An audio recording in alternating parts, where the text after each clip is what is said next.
legends, I'm in a slightly different part of my shed today. Actually, it's not that different at all. I'm just at the end of my bench. I have a project for you. So along my bench is about 2 meters long. I've got this roll of craft paper rolled all the way out.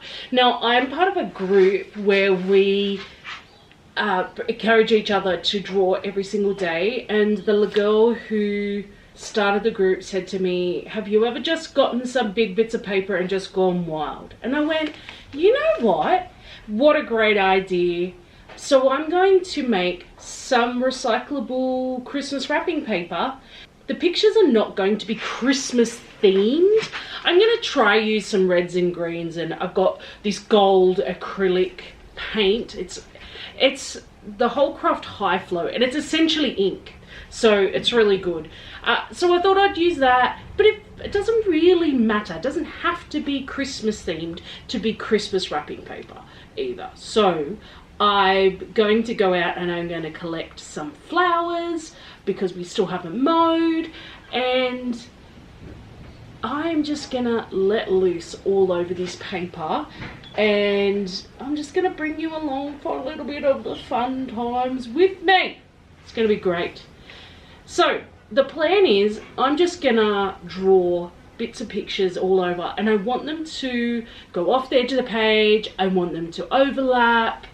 Really, there isn't much of a plan here. My partner even had the great idea of having another, like a tube here, so that I could, as it comes off the edge, roll it onto the tube, and then I've literally got a roll of wrapping paper. I don't know if I'll do that or not. Maybe not. I'm not sure. But this roll of craft paper I got from a shop here in Australia called Big W. It was fairly inexpensive. It's like a gazillion meters. And so this is going to work out A, cheaper than regular wrapping paper, and B, you can chuck it in your recycling bin because it's untreated. The bit of Christmas wrapping paper, or any wrapping paper, that makes it non-recyclable is the fact that it comes with a plastic coating that makes it, gives it that sheen, that glossy sheen. That's because there's a layer of plastic that makes it non-recyclable. So, it doesn't have it on this. Inks doesn't matter too much. When they recycle paper, they actually soak it, and so a lot of the impurities separate. I've discovered through doing a bit of research. So on this, we're going to use a bit of ink, we're going to use a bit of acrylic paint, we're going to use, I've got here even like an oil pastel. It's in a brown colour. I don't like brown, but I thought I might use it. And I'm going to just do ugly art all along this, all different animals.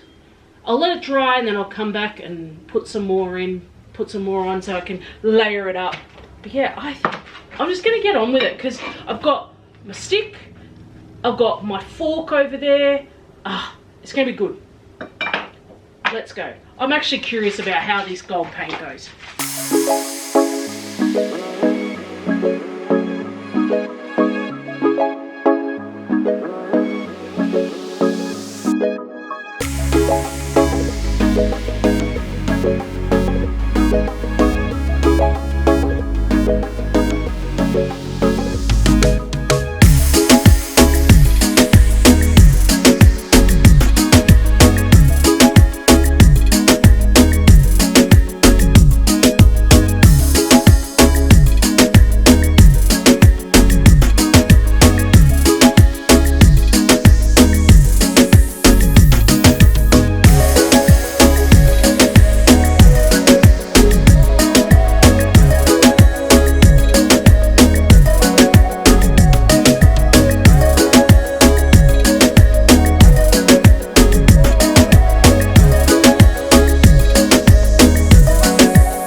Alright, I've finished. I even wrapped a present. You've just saw me wrapping. I've got a couple of tips for you from doing this activity. Now, I ended up using some raffia to go around my present, and I had to do that, and I only have yellow raffia. I think it looks really cute. So I did the multiple bow thing. I've got a couple of tips for you. I don't think I'll use oil pastels again on it. It becomes quite messy, especially the red color oil pastel I used was super soft, so it smudges so easily. But also the tape just does not want to stick. Does not want to stick to oil pastels at all, which I'm not at all surprised about, because it's oil based. It's going to repel that water-based stick on any type of tape. And I didn't want to use a heap of like plastic tape. So I was like, okay, well, let's get some raffia out, and we'll just like put raffia around it as well, which I'll probably do that for the presents that I wrap out of this wrapping paper. But the next lot I do, maybe colored pencils might be a better choice. Because you don't put, it's not as much of pigment that gets put down. So I wouldn't recommend using oil pastels for the mess, and also the tape, the stickiness of the tape. But I actually really loved doing this activity. I loved making this wrapping paper. It was so freeing just going big. It didn't matter. The pictures didn't matter. You can't actually see what I've drawn. This is part of a moth that I drew. So it doesn't matter. It just looks kind of cool. I get to practice my big scale, loose, expressive drawings. And I get to make some cool, recyclable wrapping paper for Christmas. Or for whatever. I'm going to use all different colours so that I can use it for birthday presents as well as Christmas. And you know what, to be honest with you, I don't always stick to Christmas colours. I just did that for you guys. I'm quite happy using any colour wrapping paper at Christmas time. It doesn't bother me if it's not even Christmas. I'm a bit of a weirdo like that. So yeah, thanks for joining me. Don't forget to like and subscribe this video. Let me know if you have a go at making your own wrapping paper. One thing I was going to add is a couple of liner prints, but I forgot entirely. Whoops. So yeah, let me know how you go. If you do it, what did you do? How did you find it? Have you got some tips? What do you think? Yeah, thanks for joining me for this, guys. Love yous. Bye. Over here, you will find another video where I make some recycled sketchbooks out of old shopping bags. So if you're keen to keep watching, watch this one.